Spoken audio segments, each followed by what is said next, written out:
मेरा नाम कुलदीप जोशी है। मैं सवीना उदयपुर का निवासी हूँ और अभी saint Gregorios senior secondary school में टीजीटी हिंदी के पद पर कार्यरत हूँ। मैं एक संयुक्त परिवार में रहता हूँ।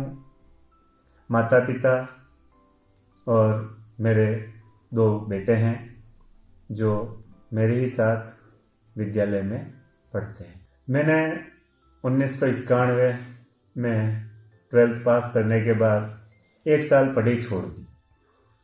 पता नहीं मेरे मन में क्या था। मुझे लग रहा था कि मुझे कोई नौकरी करना चाहिए या किसी स्किल में कोई काम करना चाहिए, इसलिए 1 साल पढ़ाई छोड़ी। यहाँ वहाँ बहुत भटका। फिर अंततः मैंने कहा कि एक बार ग्रेजुएशन कर लेते हैं। तो फर्स्ट ईयर तो प्राइवेट किया मैंने, फिर सेकेंड ईयर में रेगुलर एडमिशन लिया। इस तरह ग्रेजुएशन कंप्लीट किया। फिर मैंने राष्ट्रीय संस्कृत संस्थान दिल्ली से बीएड के लिए जो फॉर्म निकला था वो भरा। अंततः मेरा नंबर बीएड में आ भी गया, किंतु आया यहाँ से 2500 किलोमीटर दूर श्रृंगेरी मठ में, जो जगतगुरु शंकराचार्य का पहला मठ है, श्रृंगेरी शारदा पीठ। वहाँ मेरा नंबर आया 1995 में। मैंने वहाँ जाकर बीएड किया, लौटा, प्रयास किया सरकारी नौकरी के लिए, किंतु उस समय पता नहीं क्या हुआ था कि मेरा सिलेक्शन नहीं हो पाया। फिर मैंने happy home senior secondary school Pratap Nagar में कार्य शुरू किया। 5 साल तक वहाँ मन लगाकर काम किया। तत्पश्चात मुझे उससे अच्छा जॉब ऑफर मिला सेंट एंथनीज से। वहाँ जाकर मैंने 5 वर्ष तक पीजीटी हिंदी का कार्य किया। तत्पश्चात मैंने 2007 में saint Gregorios senior secondary school join किया और आज भी मैं वहाँ कार्यरत हूँ। मैंने 1997 से 2002 तक हैप्पी होम स्कूल में काम किया। नया काम करना शुरू किया था। कई तरह की शिक्षण संबंधी परेशानियाँ भी आई। लगातार शिक्षण संबंधी मेरी परेशानियाँ भी बढ़ती जा रही थी, किंतु मेरे साथियों ने मुझे सहयोग किया। परिवार वालों के सहयोग के कारण मैं नई चीज़ें सीखता चला गया। मैंने नाटक लेखन सीखा, क्योंकि जब आप किसी निजी विद्यालय में काम करते हैं तो आपको शिक्षण के साथ साथ अन्य गतिविधियों में भी भाग लेना और उसके लिए बच्चों को तैयार करना ज़रूरी होता है, अन्यथा वहाँ आपके लिए स्थान कम ही सुरक्षित रहते हैं। इसलिए मैंने धीरे धीरे नाटक लेखन आरंभ किया, बच्चों को उसके साथ जोड़ा और इस तरह जिन बच्चों को मैं क्लास में पढ़ाता नहीं था वे बच्चे भी मुझसे जुड़ते चले गए, क्योंकि बच्चों में स्वाभाविक रुचि होती है नाटकों में काम करने की। इसलिए धीरे धीरे नाटक, फिर डिबेट, फिर भाषण, इस तरह मेरे भी भाषा का स्तर निरंतर बढ़ता रहा और मैं धीरे धीरे आगे बढ़ता रहा। और इसी के दम पर मैंने आगे सेंट ग्रेगोरियस जैसे प्रतिष्ठित स्कूल में अप्लाई किया और वहाँ मेरा इसी आधार पर सिलेक्शन हुआ। मुझे इंटरव्यू में भी मेरे नाटक से संबंधित प्रश्न ही अधिक पूछे गए, क्योंकि उन्हें शायद ये मालूम होगा कि विषय तो यह व्यक्ति पिछले 10 वर्षों से पढ़ा रहा है, इसलिए विषय संबंधी प्रश्न कम ही पूछे गए और मेरे नाटकों ने मेरा बहुत साथ दिया और आज भी मैं नाटक लेखन में निरंतर अग्रसर हूँ और अपनी प्रस्तुतियाँ सभी तरह के मंच पर देता रहा हूँ। समस्याएं तो सभी के जीवन में आती है और मैं भी उससे अछूता नहीं हूँ, परंतु मेरे परिवार, मेरे मित्रों और साथियों के सहयोग से मैं सभी समस्याओं पर विजय प्राप्त करने का प्रयास करता हूँ। इसलिए समस्याओं को मैंने कभी भी अपने रास्ते का रोड़ा या बाधा नहीं बनने दिया। मेरे जीवन में सभी ने मुझे सहयोग दिया। मेरे माता पिता, मेरे ग्रैंडफादर, मेरी पत्नी और मेरे साथियों में जो सर्वश्रेष्ठ और सर्वोत्तम साथी रहे स्वर्गीय श्री विनोद कुमार शर्मा, जिनका दुर्भाग्य से 2017 में निधन हो गया था। वे मुझे हमेशा यही कहा करते थे कि तू चिंता मत कर, सब ठीक हो जाएगा। और वास्तव में मैं निरंतर प्रयास करता रहता और मेरी सारी समस्याएं धीरे धीरे समाप्त हो जाती। मैं उनका आभारी हूँ और आज भी उनकी याद में श्रद्धावनत हूँ। भाषा अध्यापक के लिए बहुत सारी चुनौतियाँ होती है। भाषा जो अध्यापन करते हैं उनके लिए हमेशा ही अपना स्थान बनाने में परेशानियों का सामना करना पड़ता है, क्योंकि जो विज्ञान विषय है, जो गणित विषय है, उनके अध्यापकों का तो यथायोग्य सम्मान विद्यार्थियों द्वारा किया जाता है, किंतु भाषा, और वो भी हिंदी मातृभाषा है, आसानी से पढ़ लेंगे, आसानी से समझ लेंगे।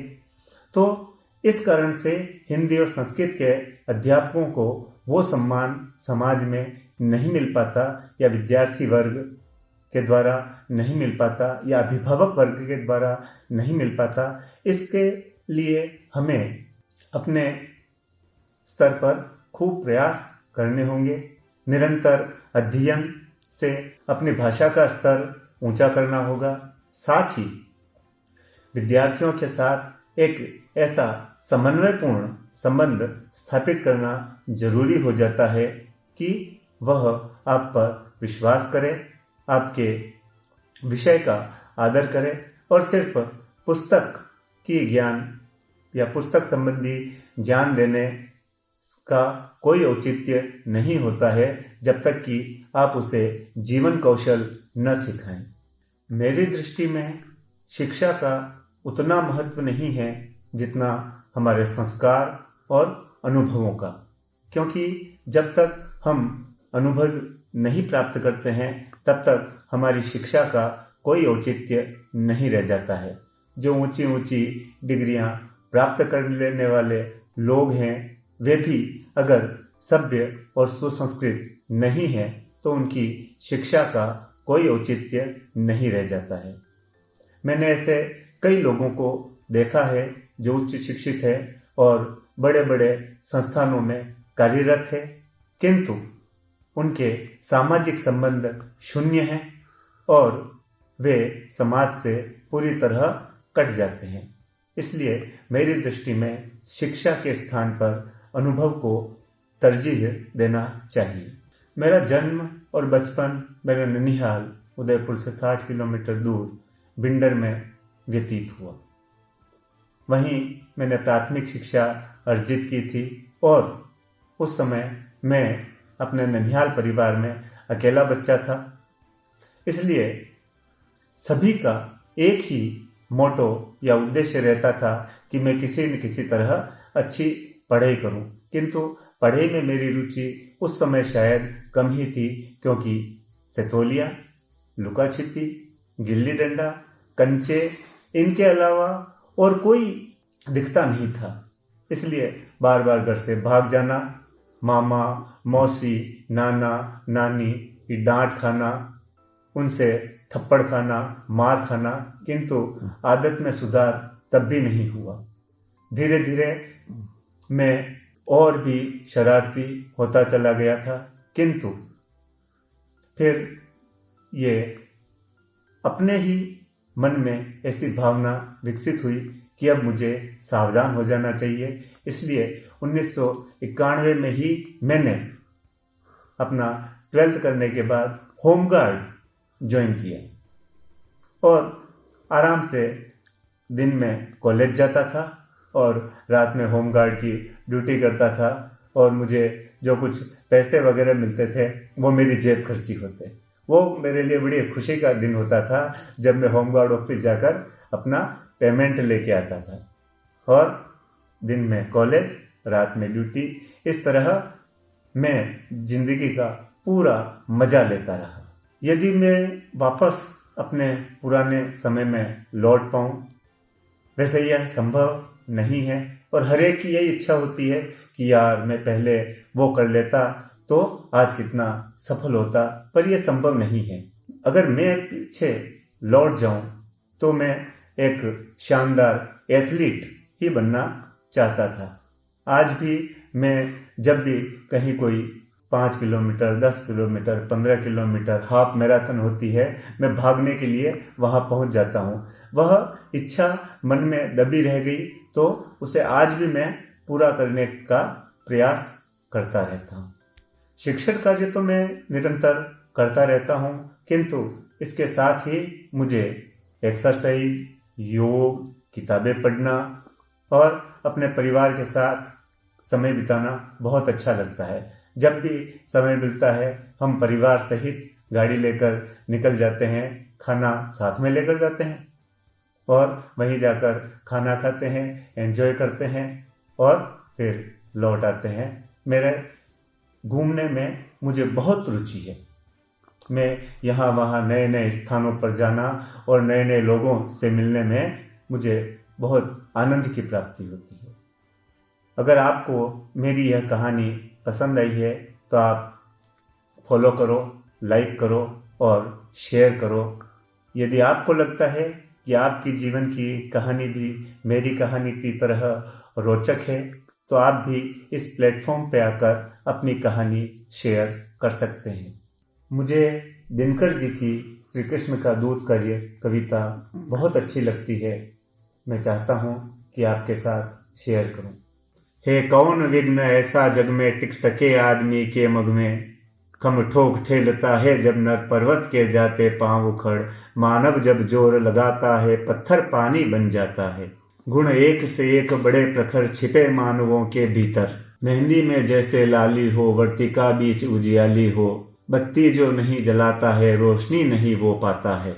पीसा जाता जब इक्ष दंड बहती रस की धार अखंड, मेहंदी जब सहती प्रहार बनती ललनाओं का श्रृंगार। जब फूल पिरोए जाते हैं हम उनको गले लगाते हैं, कंकड़ियां जिनकी सेज सुगर छाया देता केवल अंबर। विपदाएं दूध पिलाती है आंधियां लोरी सुनाती हैं, जो लाक्षागृह में जलते हैं वो ही सूरमा निकलते हैं। बहुत बहुत धन्यवाद। जय हिंद, जय भारत।